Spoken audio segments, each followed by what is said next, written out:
Hi, welcome to SBR Videos. I'm Peter Loshak. This is our regular MLB pitching preview that we do with Joe Duffy from OffshoreInsiders.com. Joe Duffy, a long history of success in Major League Baseball. Today we're going to take a look at the pitching assignments for Saturday, April 18th. Joe Duffy, thanks for being back with us. Well, thank you for having me, Peter. All right, Joe Duffy, long record of success in MLB. That's accurate, right? You got that right. Been doing it publicly since 1988, mostly underdogs and small favorites. And believe me, there are a lot of underdogs that win, and we tell you in the analysis why. And this year you're having a good year, off to a good start as expected?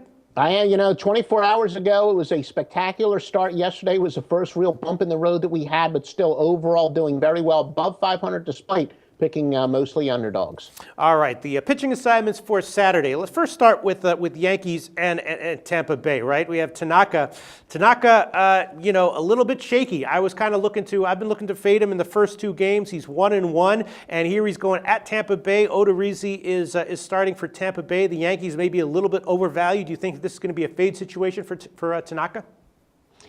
He has been using his four-seamer a little bit more. Odorizzi has pitched very well, and, certainly that the Yankees are a team that's generally going to be overvalued. Look, Odorizzi has given up one earned run in two starts, so I don't know if I'd want to go against Odorizzi at this standpoint, right. But he will be laying a little bit of a number. If anything, my early check mark would be next to Tampa. Then also, let's just get your thoughts on R.A. Dickey. This is the first time we've discussed him this year. Dickey, typical aging knuckleballer, had a lot of success in recent years. He kind of throws a harder knuckleball than the typical knuckleballer throws. And, the conventional wisdom is that indoors knuckleballers do better. And Toronto, of course, has the option to close their roof. So they can have Dickey pitching indoors at home. He's going to be going up against Atlanta. Not a super formidable lineup. Give us some thoughts on R.A. Dickey in general. And if you have anything about what you think he might do this Saturday, that'd be great as well, Joe.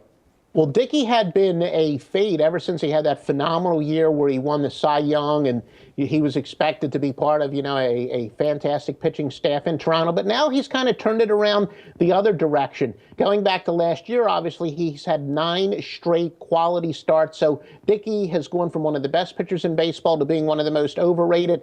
And now maybe he's a little bit underrated. So probably a good spot now that he's pitching a little bit better and a little bit more like it was expected when Toronto got him.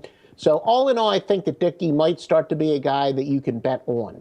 Bet on, really? Okay. Yes. All right. There's a lot of other interesting matchups, but those are the ones that I wanted to specifically ask you about. Is there anything else that you think might be worth sharing with us, Joe Duffy, that might point us towards value this upcoming Saturday? Well, it looks like the White Sox, they're probably going to have Chris Sale on a pitch count. He's obviously a stud pitcher. He had that freak accident where he fractured his foot in February, and it looks like they're not going to have him pitch 8 innings, 9 innings. So maybe if it gets to the bullpen, it might be a pretty good situation to go against Sale, only because I don't expect him to pitch all that deep. I do think he will be on a pitch count. Dallas Keuchel's had given up only 2 runs in 14 innings pitched for the Astros, so he's certainly quite the hot hand. And Aaron Harang, veteran for the Philadelphia Phillies. Look, he's not going to get a lot of run support, but the Phillies have actually been okay this year. They've really had the fortune where they've gone against maybe Boston at the right time early in the year, where Boston still had to get some chemistry going. And then the Nationals, they played, this will be their second series against the Nationals, but Harang has pitched quite well, 7.73 ERA in 2 starts. And look, he's a crafty veteran, as they said. Might be some good value there with Harang. Okay, and then actually I did see one matchup I want to ask you about before we go. Miami and the Mets, right? Jacob deGrom.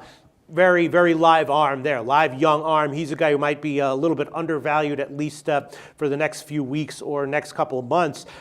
Going up against Matt Latos, and Latos is a guy who has had a lot of success in the past. This year, though, gotten hit pretty hard, and I believe he struggled in spring training, unless my memory is incorrect. Do you think that we're going to see a bounce back from him, or another start where he gets hit? Well, I definitely know that Latos has been hit hard. I was actually there with the family against the Atlanta Braves when he got drilled in that first inning, and then he didn't really rebound well. He pitched in a game that was delayed by rain, so maybe you can write it off a little bit to that. But Latos still, all in all, is a very solid pitcher. I think it would be a good spot for him to bounce back. Hopefully, again, he got drilled early, and then the next game It was delayed by rain, and his arm got a little bit stiff, and then all of a sudden Atlanta got to him again. But all in all, he's a pretty good pitcher, and I do think that he will bounce back. I know I said I like to go against guys who are streaking in the negative direction, but I think it might be a good spot for Latos to bounce back. Okay, so don't overreact to the 17.36 ERA is what you're telling us after just 2 games. All right, Joe Duffy from OffshoreInsiders.com.